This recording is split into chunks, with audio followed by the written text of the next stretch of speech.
Fight Mike here. Today we're going to be matchmaking after the UFC 318 card that took place yesterday, headlined by Max Holloway and Dustin Poirier.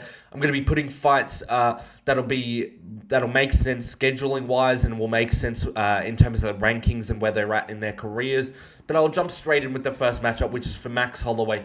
I've matched him up with Dan Hooker for the BMF belt in like November, I would say.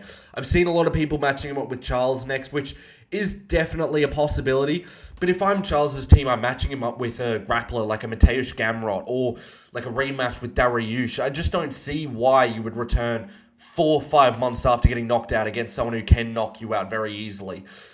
I know that Charles has said he wants to return in November or December, but I just think that that's way too quick, especially coming up against a volume puncher like Max, who's just going to be dinging your head back, just making the concussion worse. And the thing is that if Charles Oliveira even wants to come back in November, he either has to have no training camp or just to not follow the concussion protocol, which is a really bad idea. We've seen time and time again these guys, if they don't follow the concussion protocol, they come back looking really bad. They come back jittery. They come back with a worse chin.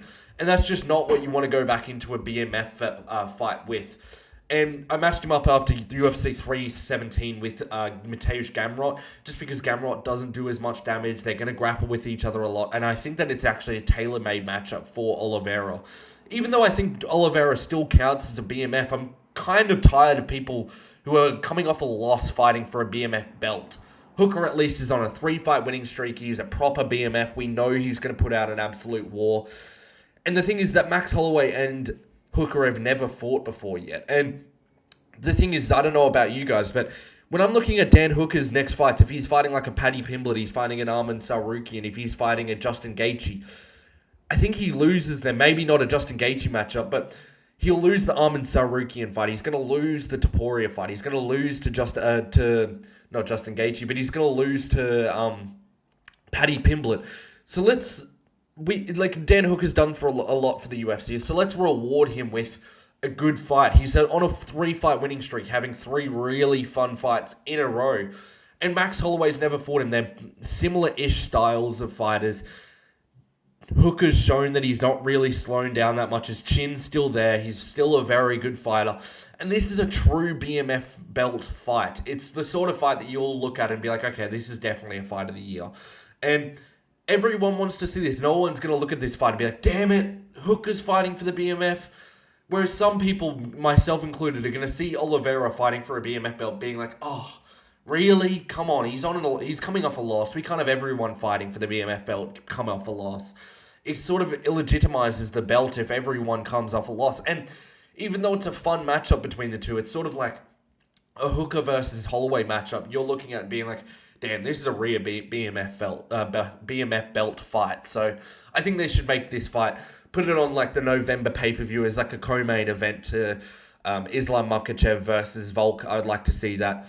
And then if anyone wins this fight, maybe put him up against Oliveira or up against Tsarukyan or up against Paddy Pimblett for a title shot. So I think we want to keep these guys as far away as Ilya as possible because they're both going to get flatline KO'd. Moving on to the next fight, though, that I made Paulo Costa versus Brendan Allen. Obviously, scheduling-wise, this is perfect because they both fought on the same card. Everyone who watched them fight probably knows each other. And everyone at middleweight is already matched up. For Paulo's next fight, I don't think it should be one of these like Sean Strickland, Robert Whittaker, Hamzat Chimaev type fighters, because he's only just got his confidence back. His last few opponents have been super difficult, so let's not just throw him back into the wolves. Let's not throw him Mikaio Borralho on a loss. Let's put him up against these guys that we really think he could win. Maybe a Jared Cannonier even, just because he's getting older, if Jared loses to MVP. Or even like a Roman Dolidze versus Anthony Hernandez, whoever the winner of that is. I could see maybe a fight against either of them, but this is a much better fight. Scheduling-wise, it works better.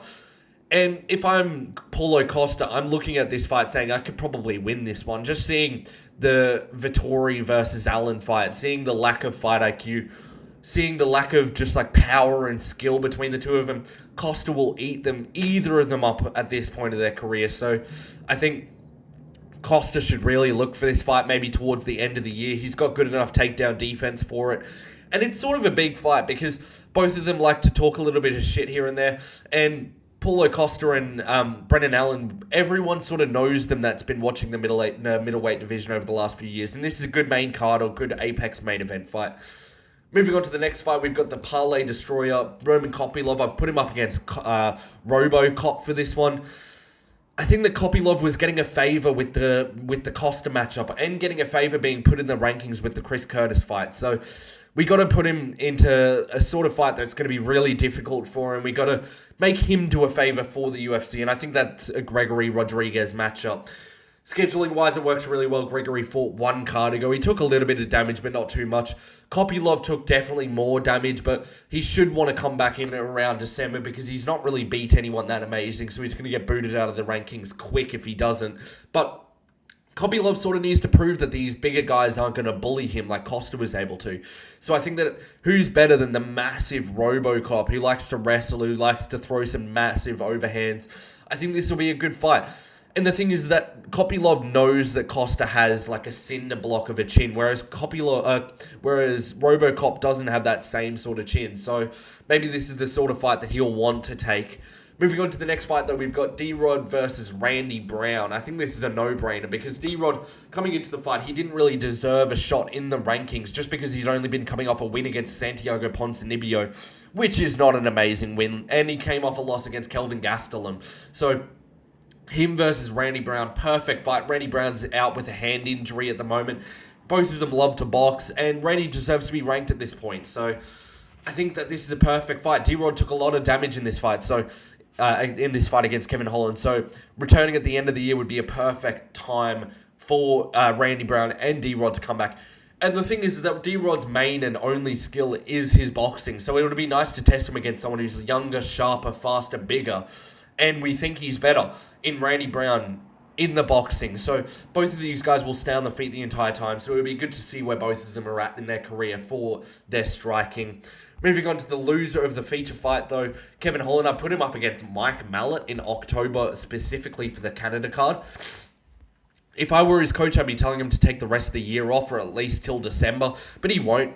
He'll want to get back in there in a couple of months and at least give him someone that is beneficial for him to beat and someone that is a big star. So if they beat Kevin Holland, they can sort of get a big name. And Mallet is a big star in Canada, so let's throw him on the Canada card. And I think Holland would be happy with the card placement because I'm sure there would be like a feature fight for the fight night. And it's a good test to see if Mallet deserves to be ranked. See, I think that Kevin Holland's like a new and improved Magny with a little bit better striking and a little bit worse clinch and just a little bit weaker on the ground. But I think that Mallet getting subbed by Magny shows that he needs to prove something on the ground against these tall, slender guys who are good off their back. So it's a very winnable fight for both of them, so I think they should make this for the October card. Moving on to the next fight, though, we've got the worst performance of the card, Patricio Pitbull. I put him up against Steve Garcia, specifically for an Apex main event, because it's kind of perfect, because everyone above Pitbull in the rankings, like a Lerone Murphy, or like an Arnold Allen, or Emmett, or Zalal, or Onama, they're all due to fight soon, where Steve Garcia is just below where Pitbull's going to slot in, and he's been asking for Apex main events, so who better than the newest Apex Warrior, Pitbull? Because I'm sure no one ever wants to see him fight in front of a crowd again because he had an absolute stinker in his last two. Scheduling-wise, it worked for both of them. Steve fought last week. Neither took a lot of damage in their fights. And stylistically, if we can't get a fun fight out of Pitbull, out of Garcia and Pitbull, then it's proven we will never get a good fight out of him. And that's also why I don't want to put Pitbull against like a Yusuf Zalal or David Onama just for them to like stare at each other and faint at range. I think that you need to put Pitbull against someone who's actually proven to be really fun, just to sort of see if we can push him in the future. If he makes it a boring fight against Steve Garcia, we're doing the sort of Mobstar treatment against him. So this is a good fight to see where both of them are at, where they'll go in their careers as well.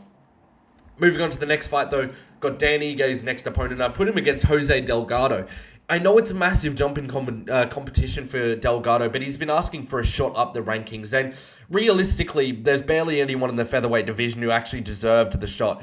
And the only one I think who did deserve it is Shep Mariscal, but I think he should be fighting like a David Onama or a Yusuf Zalal quite soon.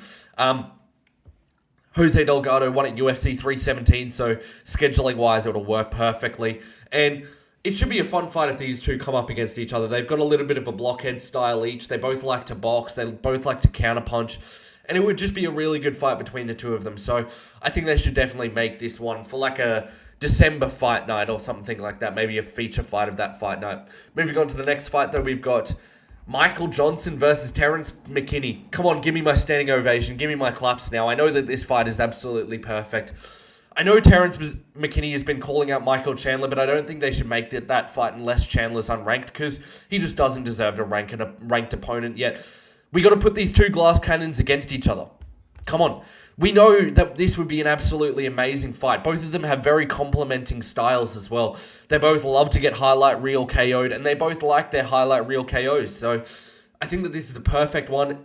It's a good one to see if Terrence will trust his grappling again and try and take down MJ early, because MJ is deceptively hard to take down. I just think that this will be a fun striking affair where we're definitely getting a knockout in this one.